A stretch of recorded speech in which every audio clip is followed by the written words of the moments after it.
Hello and welcome back to my channel. My name's Occam, and if you've been a regular here for a while, you'll remember that a few months ago I made a video talking about how I was excited for the release of Splinter Cell Deathwatch, an animated Netflix series based on the Splinter Cell stealth games from back in the day. Well, the wait's over. The show is finally out now. So this video is going to be a short review of said animated series. And if you're any kind of Splinter Cell fan, I highly suggest you go watch the series first before you watch the rest of this review, because there are gonna be some mild spoilers for the first like two episodes or so.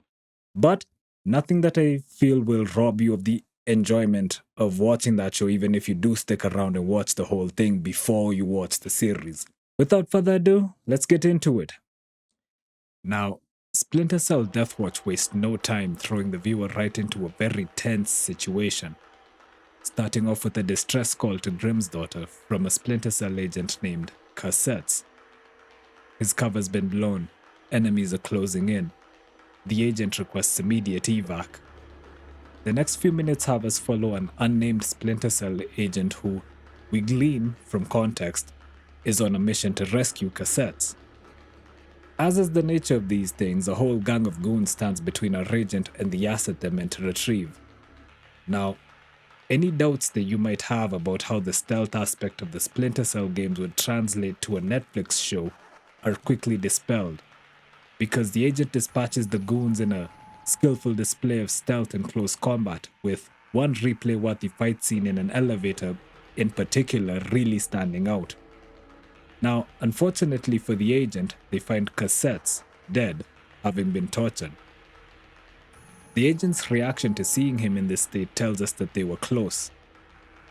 Noticing a spike in the agent's vitals, Grimm's daughter back at HQ asks what's going on, but her questions fall on deaf ears as the agent is in the middle of losing their shit.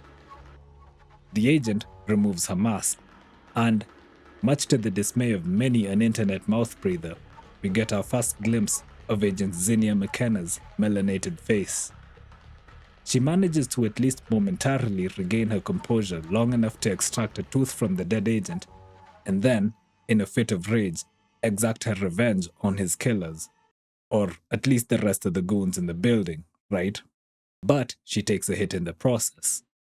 Now, I'm no expert on the subject of espionage, but this is some of the most unprofessional shit I have ever seen in all my days. Losing your shit like that mid-op? Not a good look. An injured McKenna finds a phone and gets directions to a safe place which, unbeknownst to her, is Sam Fisher's countryside residence. Meanwhile, a very old, very retired Sam Fisher is enjoying the quiet life in the Polish countryside, when a segment on the news mentions Diana Shetland, the daughter of Douglas Shetland, the latter of whom Fisher has a very difficult history with. Later that night, an injured McKenna crashes her getaway car into Fisher's barn, all the while being tracked by enemy agents who've been tracking her since they hacked into Fourth Echelon's systems. Sam obviously goes outside to see what all the commotion is about, and he instantly recognizes the night vision goggles in the front seat of her car. There's no time to be surprised though.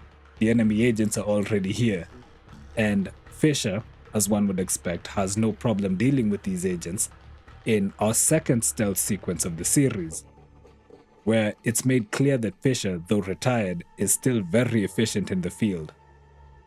After a brief phone call with Grimm, Sam takes one last look at his house, knowing that the quiet life he's enjoyed so far is over for him. He then sets off to a safe house with McKenna in the back seat, passed out from her injuries. Meanwhile, the goons' bosses, Frey and Gunther, assess the damage McKenna did when she'd gone to rescue her mans early in the episode. This episode, overall, I feel, does a very good job of getting the viewer intrigued in what the rest of the show has to offer, despite a few logical inconsistencies, like Fourth Echelon having such poor OPSEC that they would get hacked with seemingly very little effort, and them not having failsafes in place that would prevent their operatives from being tracked by just random hackers. Like, what? Now, the second episode introduces us to the Shetland siblings, or should I say half siblings. Diana Shetland, having taken over her father's company, seems more interested in using the company's resources to better humanity, or at least Europe. And she gives her board of directors grief for being more profit-oriented. And contrary to what people on Twitter might have you believe, she's not just some generic, strong, independent gal boss who's bitchy for bitchiness' sake. She actually does make for a believable corpo cunt. And yes, there is a difference. Her brother, on the other hand, seems more like a flake whose motives at this point in the series remain unclear, this only being the second episode. While the siblings present a united front against the board of directors, it quickly becomes clear in the conversations that follow that Diana has a pretty negative view of her brother, viewing him as being beneath her in a way.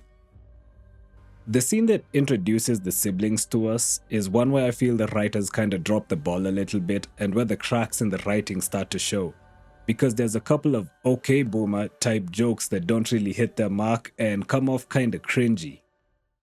This episode also shows us the beginning of McKenna and Fisher's work relationship, as this is where they really start to talk to one another. Fisher didn't have a lot of lines in the first episode, and like many people, I was a little bummed that Michael Ironside wouldn't be reprising his role as Sam Fisher.